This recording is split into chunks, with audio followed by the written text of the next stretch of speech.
নমস্কাৰ। আজি আকৌ মই শ্ৰী ভাস্কৰ কুমাৰ শৰ্মা অধিবক্তা গুৱাহাটী উচ্চ ন্যায়ালয় আপোনালোকৰ সন্মুখত উপস্থিত হৈছোঁ এটা বিষয়বস্তুলৈ। এই বিষয়বস্তুলৈ যোৱাৰ আগতে মোৰ যিসকল নতুন দৰ্শক তেওঁলোকক মই অনুৰোধ কৰিম মোৰ চেনেলটো যাতে ছাবস্ক্ৰাইব কৰি লয় নতুন দৰ্শকসকলে, লগতে লাইক শ্বেয়াৰ আৰু কমেণ্ট কৰিব বুলি মই আশা কৰিছোঁ। আৰু যিসকল ব্যক্তি বা লোকে মোৰ এই ভিডিঅ'সমূহ চাই আইনৰ বিষয়ে কিবা জানিবলৈ সক্ষম হৈছে অথবা লাভৱান হৈছে তেওঁলোকে নিশ্চয়কৈ মোৰ চেনেলটো ছাবস্ক্ৰাইব কৰি ল'ব বুলি মই আশাবাদী, লগতে লাইক শ্বেয়াৰ কমেণ্ট কৰিব বুলি মই আশাবাদী। আৰু এটা বিনম্ৰ অনুৰোধ আছে আপোনালোকক, যিসকল ব্যক্তি বা লোকে মোৰ এই ভিডিঅ'সমূহ চাই তেওঁলোকে যাতে ভিডিঅ'সমূহ শেষলৈকে চায়, আধাতে সমাপ্ত কৰি স্কিপ কৰি নাচায়। তেনেকৈ চালে বিষয়টো বুজি পোৱা জটিল হ'ব পাৰে, কাৰণ আপোনালোকে সকলোৱে জানে যে আইনৰ বিষয়বস্তুবিলাক অলপ আওঁপকীয়া, সেইকাৰণে বিশেষ অনুৰোধ কৰিছোঁ আৰু আপোনালোকে এই অনুৰোধ ৰক্ষা কৰিব বুলি মই আশাবাদী। এতিয়া আছোঁ আজিৰ বিষয়বস্তুটো হৈছে জমাবন্দী যে কপি থাকে, জমাবন্দী কপিত নাম কেনেকৈ কাৰেক্ট কৰিব এই বিষয়ে চমুকৈ চৰ্চা কৰিম, লগতে প্ৰচিডিউৰখিনিও জনাবলৈ চেষ্টা কৰিম, মন দি শুনিব। To correct a name in the Jamabandi in Assam, you need to apply for a name correction through the Seva Setu Assam portal or by visiting the relevant land registry office. This process involves submitting an application with necessary supporting documents and may require an affidavit and publication in a newspaper. অৰ্থাৎ যদি আপুনি correction বিচাৰিছে জমাবন্দী কপিটোত নামৰ, তেতিয়াহ'লে আপুনি apply কৰিব লাগিব আমাৰ সেৱা সেতু আসাম পৰ্টেল বুলি এটা পৰ্টেল আছে, তাৰ জৰিয়তে আপুনি এপ্লাই কৰিব পাৰে, অথবা ৰেলিভেণ্ট লেণ্ড ৰেজিষ্ট্ৰি অফিচ আছে তাত আপুনি যাব পাৰে। আৰু এই প্ৰচেছটো দিছ প্ৰচেছ ইনভলভছ, এই প্ৰচেছটো কেনেকুৱা ধৰণৰ, এই প্ৰচেছটো কৰিবলৈ যাওঁতে আপুনি এখন এপ্লিকেশ্যন আবেদন পত্ৰ ছাবমিট কৰিব লাগিব উইথ নেচেচেৰী ছাপৰ্টিং ডকুমেণ্টছ। যেতিয়া আপুনি আবেদন পত্ৰখন দিব জমাবন্দীত নেম চেঞ্জৰ কাৰণে, তেতিয়াহ'লে আপুনি এখন আবেদন পত্ৰ দিব লাগিব, লগত নেচেচেৰী নথি পত্ৰ গাঁঠি দিব লাগিব, আৰু এখন এফিডেভিটো দৰকাৰ হ'ব, আৰু পাব্লিকেশ্যন দৰকাৰ হ'ব পাৰে নিউজ পেপাৰত আপুনি যে নামটো চেঞ্জ কৰিলে। এতিয়া অলপ বহলাই আলোচনা কৰিম। এক নম্বৰতে জানক, ডিটাৰমিন দি এপ্ৰপ্ৰিয়েট অফিচ।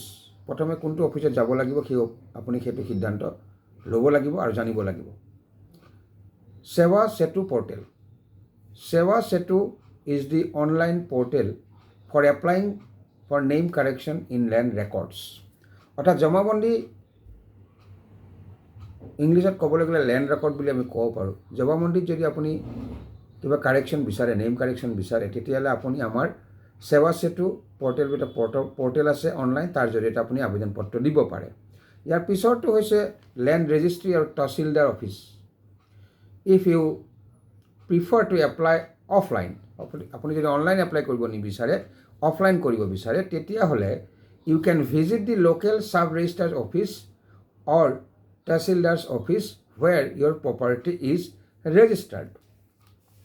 ধৰি লওক আপুনি জমাবন্দীত নাম কাৰেকশ্যনটো কৰিব বিচাৰিছে লেণ্ড ৰেকৰ্ডত, জমাবন্দীত অথবা লেণ্ড ৰেকৰ্ডত আপুনি নামটো চেঞ্জ কৰিব বিচাৰে, তেতিয়াহ'লে আপুনি যদি অফলাইন কৰিব বিচাৰে, অনলাইন কৰিব বিচৰা নাই, অফলাইন কৰিব বিচাৰিলে আপুনি লোকেল চাব ৰেজিষ্ট্ৰি অফিচ ভিজিট কৰিব লাগিব, অথবা তহচিলদাৰ্ছ অফিচ আছে তাত আপুনি ভিজিট কৰিব লাগিব বা যাব লাগিব, য'ত প্ৰপাৰ্টিটো ৰেজিষ্টাৰ হৈছে, মনত ৰাখিব। ইয়াৰ পিছতো হৈছে গেডাৰ নেচেচেৰী ডকুমেণ্টছ। এতিয়া কি ধৰণৰ নথি পত্ৰ লাগিব? প্ৰথমতে আইডেণ্টিটি প্ৰুফ লাগিব। এই আইডেণ্টিটি প্ৰুফৰ ভিতৰত ইনক্লুড কৰি ল'ব পাৰে pan card, passport, driving licence, আৰু বিভিন্ন ধৰণৰ জব কাৰ্ড আছে, সেই জব কাৰ্ডসমূহ আইডেণ্টিটি প্ৰুফ হিচাপে ব্যৱহাৰ কৰিব পাৰি এই ক্ষেত্ৰত। এতিয়া supporting documents, scan copy of legacy document and any other documents supporting the name correction. কেৱল ছাপৰ্টিং ডকুমেণ্ট লাগিব। ছাপৰ্টিং ডকুমেণ্ট কেনেকুৱা ধৰণৰ লাগিব মই অলপ পিছত আপোনালোকক জনাম। এতিয়া এইটো কথা জানি থওক, ছাপৰ্টিং ডকুমেণ্টছ বুলি ক'লে কি বুজাব। Scan copy of legacy document, legacy যে ডকুমেণ্ট থাকে আপোনালোকৰ, যাক আমি জমাবন্দী কপি বুলি কওঁ, তাৰ স্কেন কপিটো লাগিব। এণ্ড এনি আদাৰ ডকুমেণ্টছ, আৰু অন্য ধৰণৰ যদি কিবা ডকুমেণ্ট আছে যিটোৱে নামটো আপুনি কাৰেকশ্যন যে কৰিব বিচাৰে, সেই ক্ষেত্ৰত ছাপৰ্টিং ডকুমেণ্ট যদি কিবা আছে সেইখিনি আপোনাক লাগিব। এতিয়া আহিছোঁ affidavit. A notarized affidavit with details of the existing and new name, the reason for the change and property details. এতিয়া জমাবন্দীত যদি আপুনি নামটো কাৰেকশ্যন কৰিব বিচাৰিছে তেতিয়াহ'লে মই যিখিনি ওপৰত কথা ক'লোঁ সেইখিনি আপুনি গুৰুত্ব সহকাৰে ল'ব লাগিব, তাত দিয়া ডকুমেণ্টসমূহ দিব লাগিব, আৰু লগতে এখন এফিডেভিটৰ দৰকাৰ হ'ব আপোনাৰ, যিখন এফিডেভিট আপুনি নটৰাইজ কৰিব লাগিব, আৰু সেই এফিডেভিটখনত আপুনি উল্লেখ কৰিব লাগিব আপোনাৰ এক্সিষ্টিং নেম, আগতে যিটো নাম আছিল সেইটো, আৰু নিউ নেম, নতুন নামটো আৰু এক্সিষ্টিং নেম, সেই ডিটেইলছখিনি এফিডেভিটখনত আপুনি উল্লেখ কৰিব লাগিব। দি ৰিজন ফৰ দি চেঞ্জ, আপুনি নামটো কি কাৰণে চেঞ্জ কৰিব বিচাৰিছে তাৰ কাৰণটো আপুনি উল্লেখ কৰি লাগিব, আৰু প্ৰপাৰ্টি ডিটেইলছটো লাগিব এফিডেভিটখনত। ইয়াৰ পিছত হৈছে publication in news papers if required. কেতিয়াবা আপুনি যে নেম চেঞ্জ কৰিব বিচাৰিছে জমাবন্দীত, সেই যে নাম চেঞ্জ কৰিব বিচাৰিছে, নামটো যে সলনি কৰিব বিচাৰিছে, কেতিয়াবা কি হয় সেই পাব্লিকেশ্যন এটা দিব লাগে নিউজ পেপাৰত। সেইকাৰণে আমি কৈছোঁ publication in news paper if required, যদি দৰকাৰ হয়। In some cases you might need to publish A notice of the name change in a local news paper. কেতিয়াবা যদি দৰকাৰ হয় তেতিয়াহ'লে কিছুমান কেছৰ ক্ষেত্ৰত দৰকাৰ হৈ পৰে, তেতিয়া আপুনি যে নামটো চেঞ্জ কৰিছে সেই বিষয়ে এখন ন'টিছ পাব্লিছ কৰিব লাগিব নিউজ পেপাৰত। আৰু এটা হ'ল document land revenue receipt, the last up to date land revenue receipt, সেইটো আপুনি দিব লাগিব।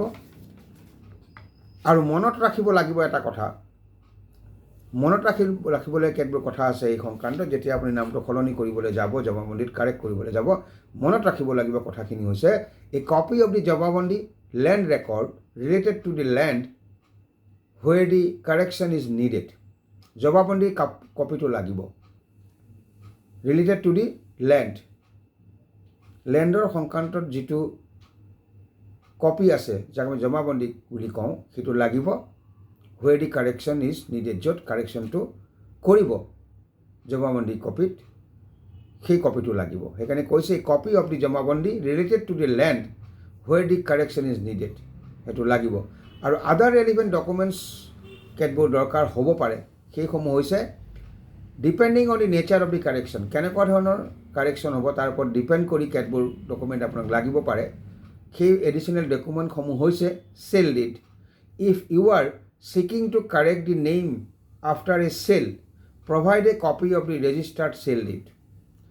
যদি চেল হোৱাৰ পিছত আপুনি কাৰেকশ্যন কৰিব বিচাৰিছে নামটো, তেতিয়াহ'লে ৰেজিষ্টাৰ্ড চেল ডিডৰ কপিটো লাগিব। সেইকাৰণে কৈছে if you are seeking to correct the name, নামটো যদি আপুনি কাৰেক্ট কৰিব বিচাৰিছে, সংশোধন কৰিব বিচাৰিছে আফটাৰ এ চেল, বিক্ৰী হোৱাৰ পিছত, তেতিয়াহ'লে you provide a copy of the registered sale deed, registered sale ডিডৰ এটা কপি আপুনি প্ৰভাইড কৰিব লাগিব। ইয়াৰ পিছৰটো হৈছে legal heir certificate. Legal heir certificate বুলি ক'লে আপোনালোকে সকলোৱে বুজি পায়। If the correction is due to the death of the original owner, provide a legal heir certificate.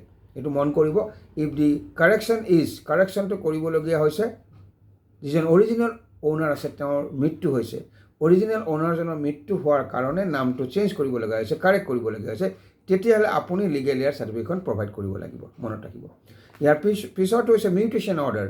If the name change is due to mutation, যদি নামটো যে আপুনি সলনি কৰিব বিচাৰিছে সেইটো মিউটেশ্যনৰ কাৰণে কৰিব বিচাৰিছে, তেতিয়াহ'লে আপুনি মিউটেশ্যনৰ অৰ্ডাৰ কপিটো প্ৰভাইড কৰিব লাগিব।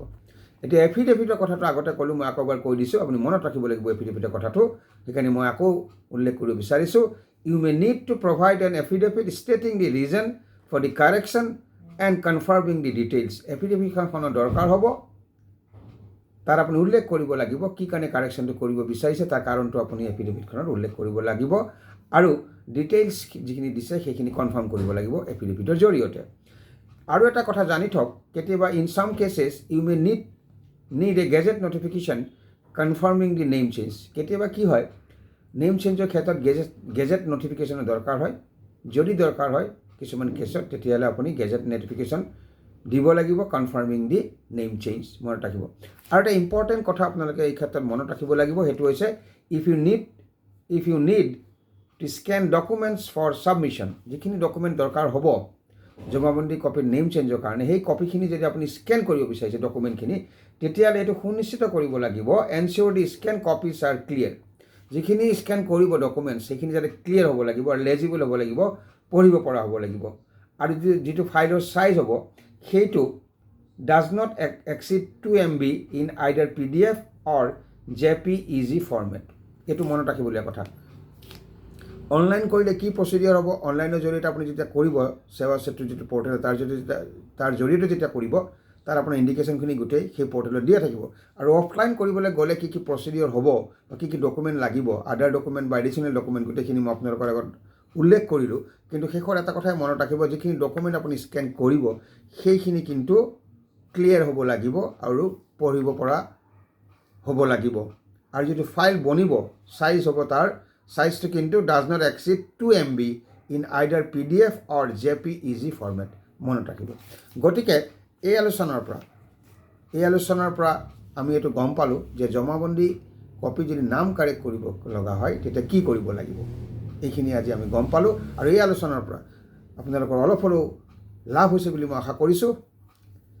আৰু মই শ্ৰী ভাস্কৰ কুমাৰ শৰ্মা, অধিবক্তা, গুৱাহাটী উচ্চ ন্যায়ালয়। মোৰ আলোচনা আজি ইমানতে সামৰণি মাৰিছোঁ। অহা খণ্ডটিত পুনৰাই লগ পাম এটা নতুন বিষয়বস্তু লৈ। আজিলৈ বিদায় মাগিছোঁ। নমস্কাৰ।